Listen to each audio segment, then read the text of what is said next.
Boy, that fish just ate it.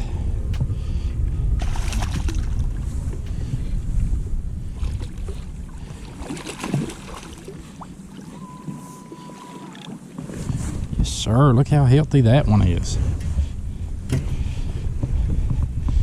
Well, that one ate the drifter jig. Yes, sir. A little butterball there. Nice little butterball. All right.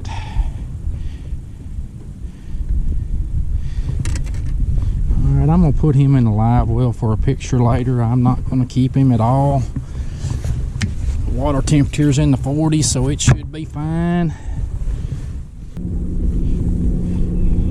Guys, if you can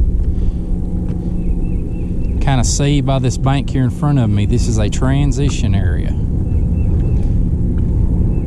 And these transition areas in the early pre-spawn, when these fish start moving up to get ready to start looking for their spawning places, these transition areas are ideal. And of course, that's where I caught that fish. And I'm going to spend a little bit more time right here and make a few extra casts in this transition area, because there could well be more than that one fish right there. But I'll make several more casts before I move on.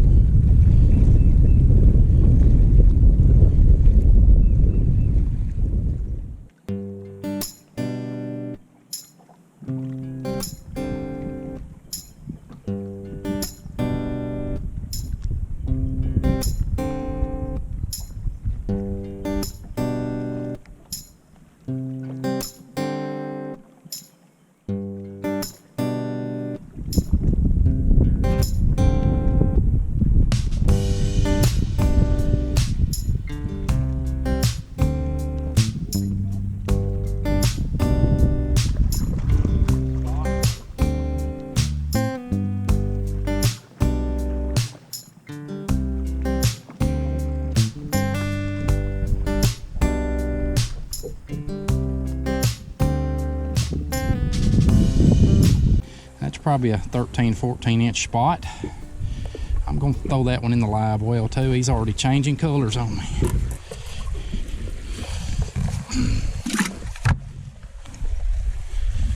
Another one on the drifter jig. Guys, I'll give you a closer look at this jig.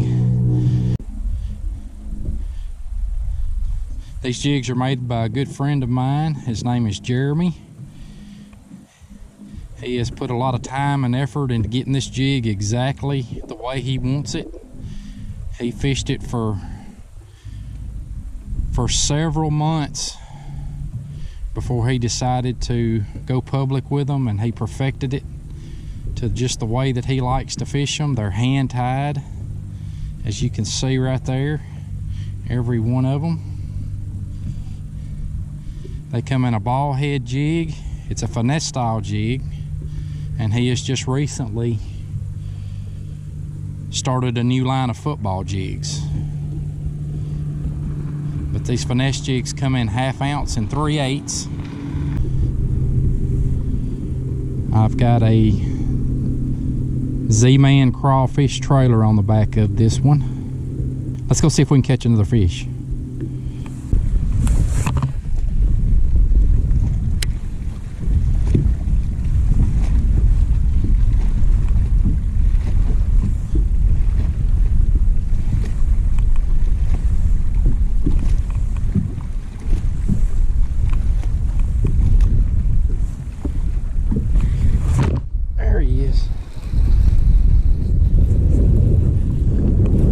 He thumped it.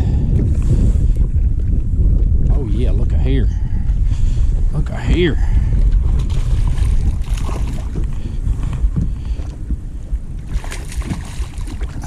I turned around and fished this transition area again. Look at that. Yes, sir. That's a 3.5.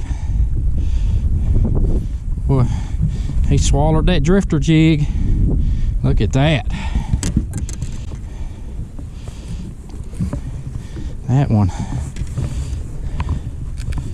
one thumped it. Here we go. Yes, sir. How about that? That's gonna make a good thumbnail picture.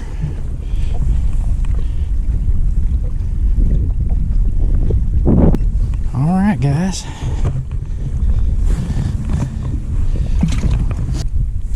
Guys, when I'm fishing a jig of this type,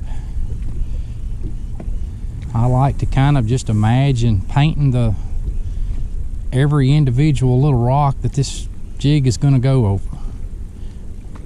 I might hop it just a little bit, but not a whole lot. The water temperature is fairly cold, so in my mind, anything that's down there easing along the bottom is not going to be very erratic right now.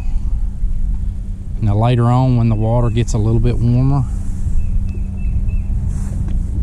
I'll do a little bit more hopping and may even fish it faster. But at this time of the year, I'm just, like I said, I'm just painting that bottom and painting those rocks that it's going over.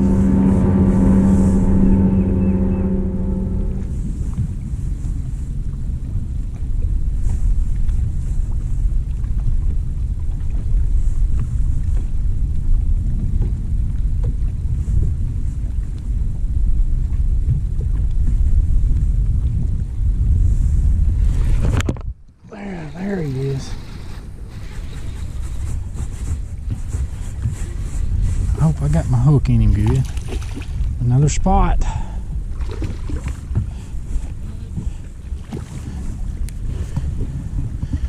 Well, he just popped it. Well, them spots are aggressive. That's probably might be a 12-incher. I thought he was going to be a good one the way he popped it, but they're all good though when they thump like that. But another one on the drifter jig.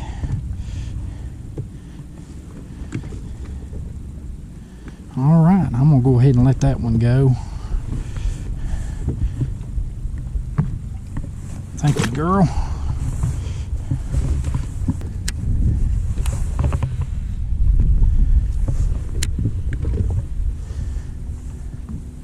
There again, guys, that bite right there was at the end of another transition. Right there, it goes from gravel up that bank right there, and right here is where the bluffy broken rock starts, and that's where that fish was.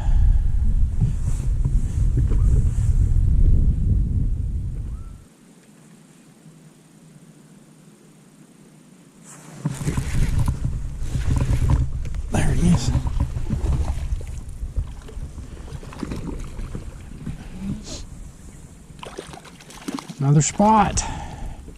He just swam off with it. Another one on the drifter jig. That's probably a 13-incher.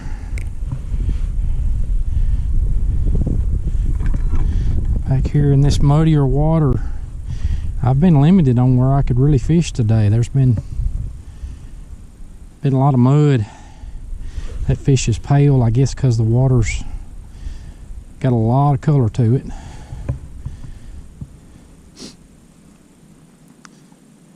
Another one on the drifter jig. All right.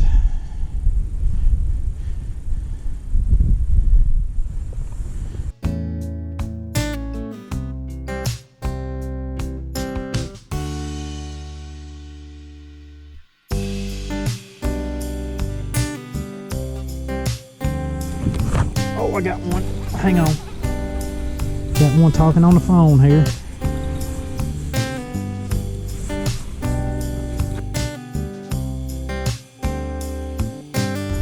largemouth. All right, another one on the drifter jig while I'm talking on the phone. That's about a 2.5 maybe.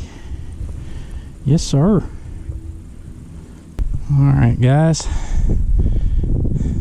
Sorry about that. I had to mute that section. I was actually talking on the phone when I caught this fish right here. Nice little chunk there, probably a 2.25, maybe 2.5. All right, I'm gonna stick that one in the live well and take my pictures, and then I'm gonna let them go.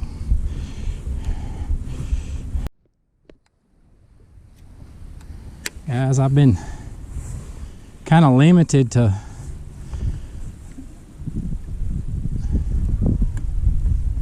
what I thought was fishable waters.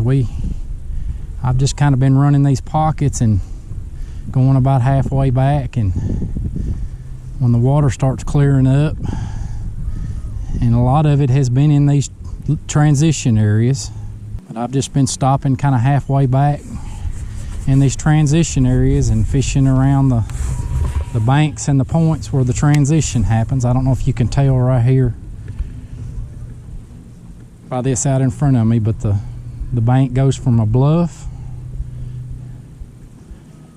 right there, and then it goes to starts transitioning right here, and I've got 2 bites right here in this transition area.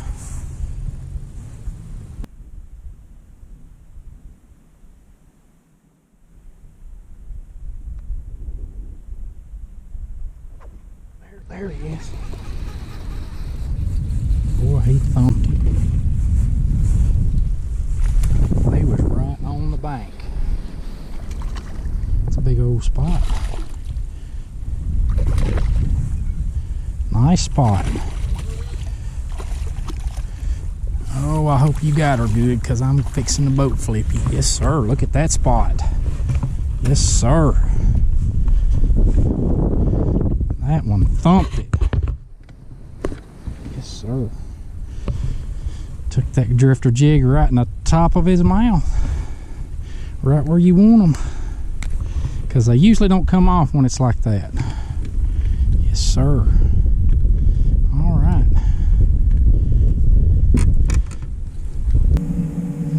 Let's let her go.